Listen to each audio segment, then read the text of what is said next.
This is CTV News for Monday, April 18th. I'm Rochelle Metzger. And I'm Patricia Vallone. Glad you could join us tonight. Well, firefighters across the region are mourning the tragic loss of one of their own. It happened Friday night as fire EMS crews responded to a house to check on the medical condition of a man. One firefighter was killed, another critically injured after they were both shot. Byron Scott has our story. This past Friday evening about 7:30, we lived our worst nightmare. That worst nightmare happened at 5007 Sharon Road in Temple Hills.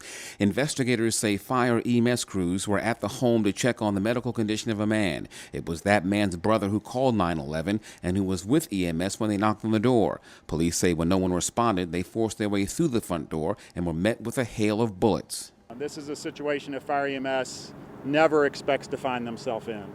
We prepare for it, we train for it, but we never really expect that we're going to be there. 37-year-old Prince George's firefighter John Ulmschneider was struck and later died. 19-year-old volunteer firefighter Kevin Swain was also shot. I'm pleased to report that Kevin is improving. I spent about an hour with him and his family yesterday talking to him.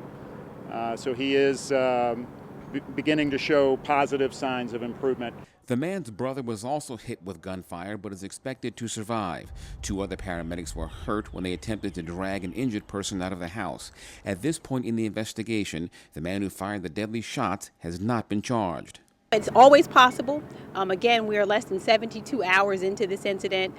We can tell you that there are any number of pieces of evidence that still have to be analyzed. There are ballistics tests. There are witnesses who we've not had an opportunity to interview at this point. But when we are able to reach that point, we will make a decision. Ulmschneider was assigned to the Landover Hills Station House. Swain worked out of the Morningside Fire Department, where a crew today from Fairfax County, Virginia, offered their condolences. It's always a tragedy. It always hits very close to home, even for people that work in other jurisdictions and other states. So we just stopped by to let them know that they have our support, and they will have our support throughout this. Fire officials say forcing their way into the home of a person they believe is under medical duress is fairly common and usually without incident, making this ordeal weigh heavily on the force. They're holding up as best as they can. Our primary goal right now is to support our members, support the family, the Ulmschneider family, and ensure that they have everything that they need. While this investigation continues, the wake for firefighter Ulmschneider is set for tomorrow at St. John's Parish in Hollywood, Maryland. The funeral is set for the following day. In Largo, Byron Scott, CTV News.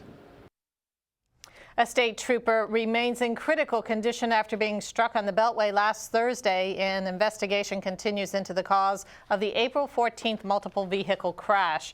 According to police, 26-year-old Ezra Ganeshanandra of the College Park Barrack was sitting in his patrol car on the shoulder of the outer loop north of Route 450 when it was hit from behind. 60-year-old Prasad Yadavali of New Jersey allegedly struck the cruiser, pushing it into the vehicle in front of it. Investigators say they believe Yadavali was possibly involved in a hit and run prior to the crash.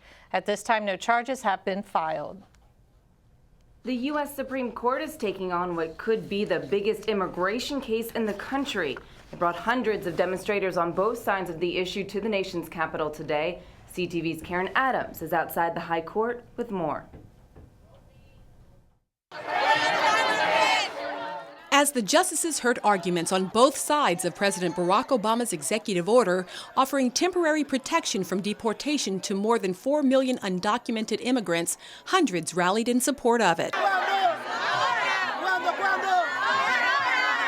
know, I just kind of realized it's important to show outright who you stand with and show your support because it's such a positive atmosphere out here. There is a lot going on, but I just wanted people to know that I support immigrants and I support immigration because my family were immigrants so many generations ago, and I'm not seen as a criminal, and so no one else should be seen that way.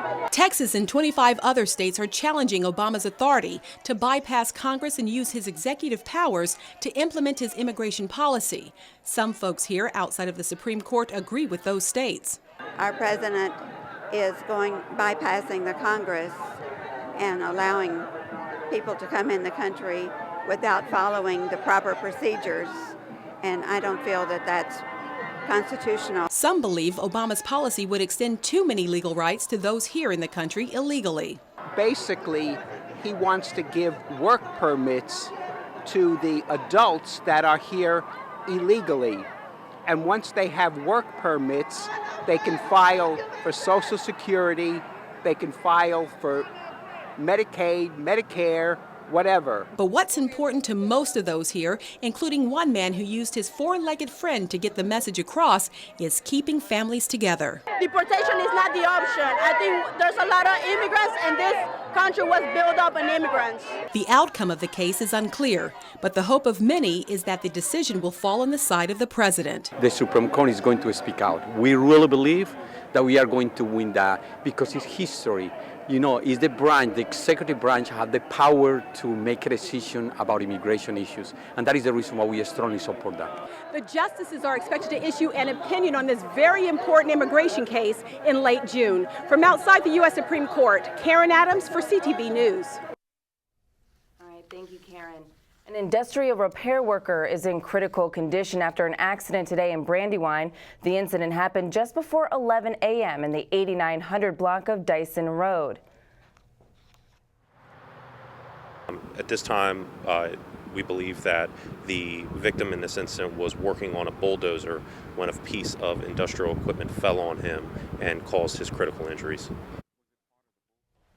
The patient was transported to a local hospital for treatment. And you're watching CTV News. I'm Rochelle Metzger. And I'm Patricia Vallone.